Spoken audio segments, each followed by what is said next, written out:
Salam sejahtera dan selamat datang ke To Do My Channel. Sila subscribe dan like pada channel ini. Hari ini kita akan bincang latihan buku teks matematik KSSM tingkatan 5, iaitu latih kendiri 8.1b pada muka surat 240. Okey, mari kita mula. Soalan 1.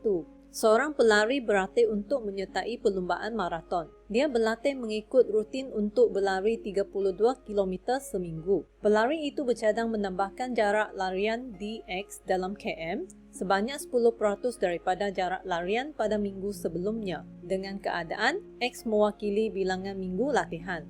Terbitkan satu model matematik bagi jarak lariannya dx. Selesaikan masalah ini melalui pemodelan matematik.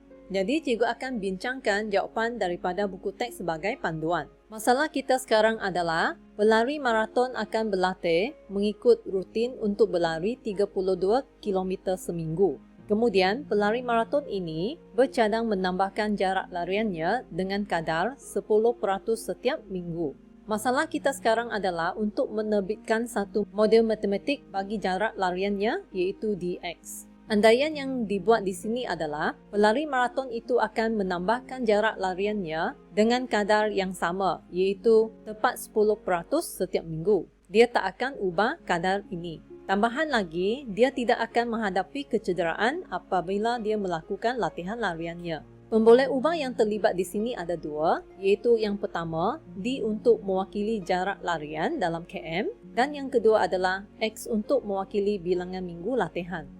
Sekarang kita akan mengaplikasikan matematik untuk menyelesaikan masalah ini. Langkah pertama, kita akan bina jadual seperti di bawah. Lajur pertama merupakan minggu, yang kedua adalah pengiraan yang akan kita buat, kemudian lajur yang ketiga adalah jarak larian pada minggu tersebut. Jadi untuk minggu pertama, kita ambil lariannya untuk minggu sebelumnya, iaitu 32, ditambah dengan pertambahan jarak larian, iaitu 32 didarab dengan 0.1, di mana 0.1 itu adalah pertambahan jarak lariannya, iaitu 10% daripada jarak larian pada minggu sebelumnya. Dan kita tahu bahawa 10% ini apabila dibahagi dengan 100% akan sama dengan 0.1. Oleh itu, 32 didarab dengan 0.1. Seterusnya, kita akan faktorkan 32 ini, kemudian kita akan dapat langkah seterusnya, iaitu 32 dalam kurungan 1 tambah dengan 0.1. 1 tambah dengan 0.1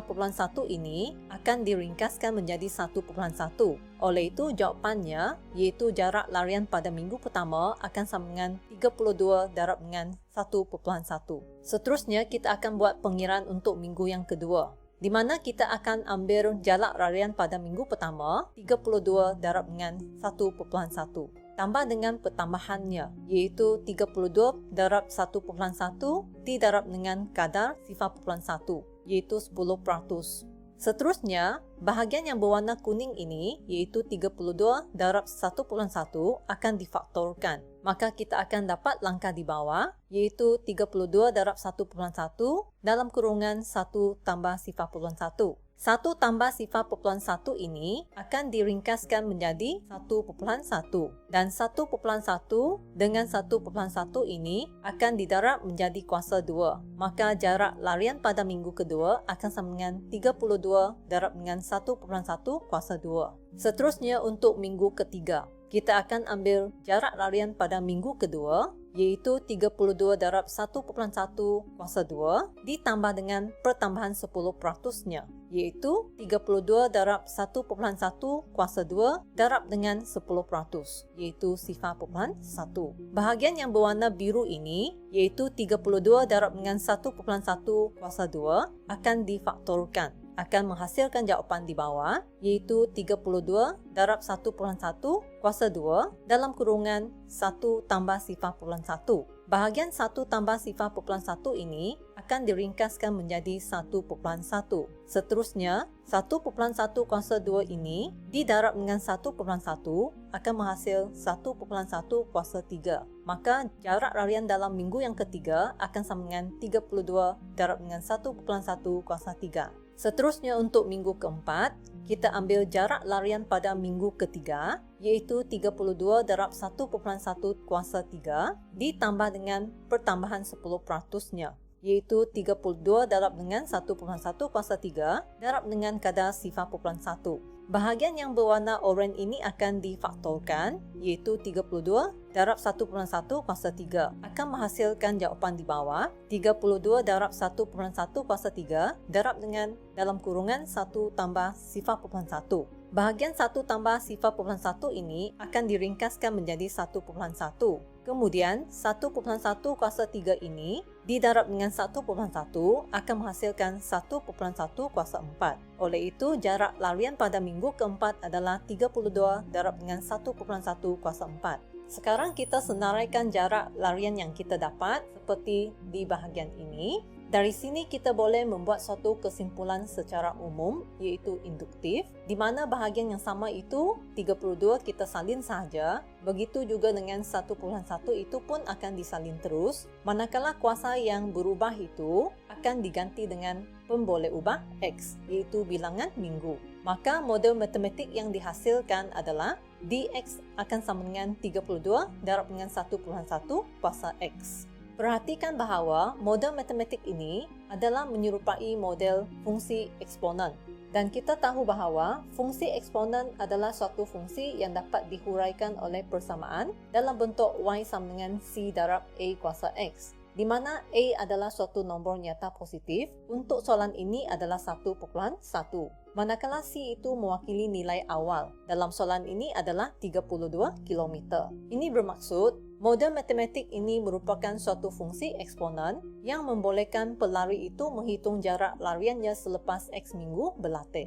Tetapi model matematik ini merupakan suatu pengiraan untuk jarak larian dengan pertambahan kadar 10% setiap minggu. Jika pelari itu ingin memulakan lariannya dengan S kilometer larian rutin dan menambahkan jarak lariannya dengan kadar yang berbeza, iaitu sebanyak R% bagi setiap minggu yang berikutnya, maka model matematik itu perlu diubah sesuai. Ini merupakan model matematik yang asal yang kita dapat berdasarkan maklumat itu. Maka berdasarkan model yang asal ini, nilai awal 32 itu kita kena ganti dengan SKM larian rutin. Manakala bahagian 1/1 ini, asalnya 1/1 itu adalah 1 tambah dengan 0.1 kuasa X, di mana 0.1 itu adalah 10%. 0.1 ini datang daripada 10%, di mana ia akan sama dengan 10 bahagi dengan 100%.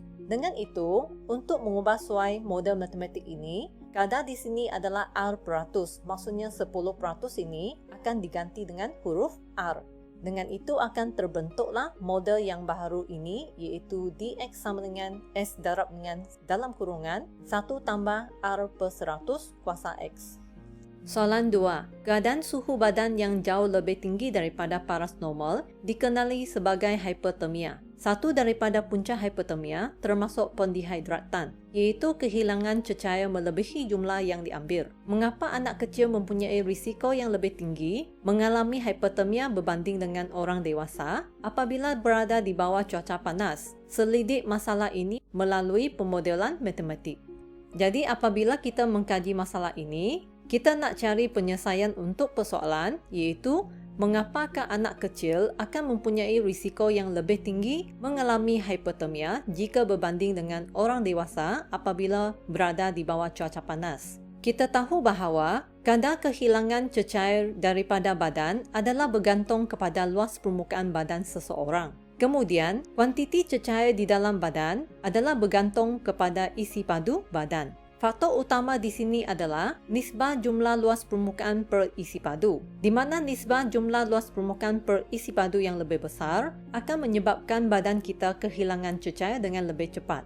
Untuk mencari penyelesaian bagi masalah ini, kita akan ambil kubus untuk mewakili badan kita. Pemboleh ubah yang terlibat dalam situasi ini adalah pertama Y untuk nisbah jumlah luas permukaan per isi padu dan X untuk mewakili panjang sisi kubus. Dalam keadaan ini, kita akan pertimbangkan kubus yang berlainan saiz. Dengan ini kita akan bina satu jadual seperti di sebelah, di mana lajur pertama adalah mewakili panjang sisi kubus, kemudian lajur kedua adalah jumlah luas permukaan, lajur ketiga adalah isi padu, dan akhir sekali lajur yang terakhir adalah jumlah luas permukaan dibahagi dengan isi padu.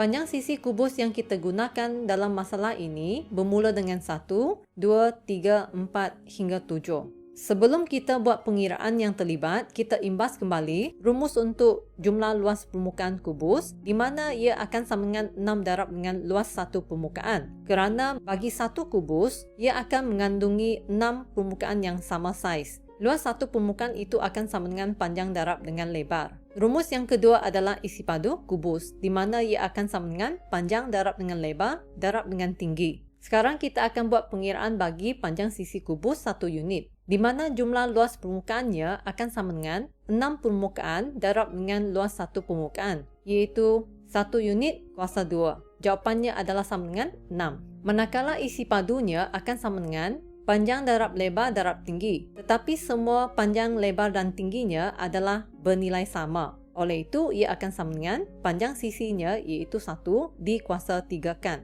Jawapan akan sama dengan 1. Seterusnya kita akan kirakan nisbahnya, iaitu kita ambil jumlah luas permukaan 6 dibahagi dengan isi padu 1, jawapan akan sama dengan 6.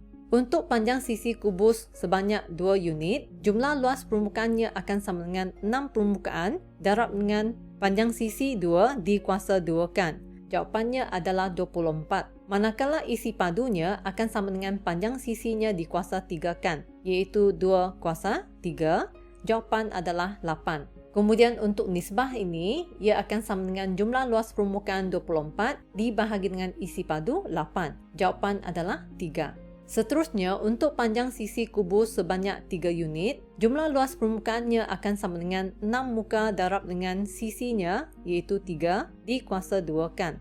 Jawapan adalah 54 unit persegi. Manakala isi padunya akan sama dengan sisinya, iaitu 3 dikuasa 3 kan, jawapan adalah 27. Bahagian nisbah ini akan sama dengan jumlah luas permukaan 54 dibahagi dengan isi padu 27 menghasilkan jawapan 2. Dengan mengulangi langkah yang sama, kita boleh dapatkan nilai-nilai yang berikutnya seperti dalam jadual ini.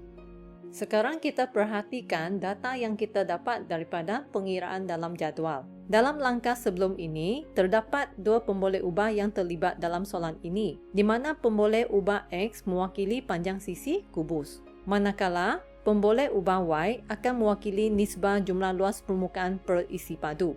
Sekarang kita perhatikan kedua-dua nilai ini, iaitu nilai dalam lajur X dan lajur Y. Kita dapati bahawa untuk pasangan pertama, iaitu X darab Y, akan sama dengan 1 darab dengan 6, jawapannya adalah sama dengan 6. Bagi pasangan kedua, X2 darab dengan Y3 menghasilkan jawapan 6 juga. Begitu juga dengan X3 darab dengan Y2 akan menghasilkan jawapan 6. Dengan mengulangi langkah yang sama, kita akan dapati bahawa semua jawapan bagi hasil darab XY ini akan sama dengan 6. Daripada hubungan ini, kita boleh terbitkan satu persamaan di mana X darab dengan Y akan menghasilkan 6. Kita pindahkan X ke sebelah, persamaan ini akan diubah sesuai menjadi Y sama dengan 6 per X. Oleh itu, model matematik yang kita hasilkan di sini ialah Y sama dengan 6 per X, dengan keadaan Y mewakili nisbah jumlah luas permukaan per isi padu dan X akan mewakili panjang sisi kubus. Model matematik ini merupakan suatu fungsi salingan. Apabila kita perhatikan data dalam jadual, kubus yang kecil akan mempunyai nisbah jumlah luas permukaan per isi padu yang lebih besar jika kita bandingkannya dengan kubus yang lebih besar. Ini bermaksud, kubus yang kecil mempunyai potensi yang lebih besar untuk kehilangan cecair. Kubus yang kecil ini akan kehilangan cecair pada kadar yang lebih cepat berbanding dengan kubus yang besar. Berdasarkan model matematik yang kita buat dan penyelesaian telah dilakukan, dengan ini kita boleh mengatakan bahawa anak kecil akan kehilangan cecair badan dengan kadar yang lebih cepat daripada orang dewasa. Jadi mereka akan mempunyai risiko yang lebih tinggi mengalami pendehidratan yang seterusnya akan menyebabkan hipotermia. Seterusnya, kita boleh melanjutkan pendekatan nisbah jumlah luas permukaan per isi padu bagi kubus ini kepada pembinaan model fizikal anak kecil dan orang dewasa dengan menggunakan kubus, kuboid, silinder, kon ataupun sfera. Baiklah, perbincangan kita pada hari ini tamat di sini. Sekian, terima kasih.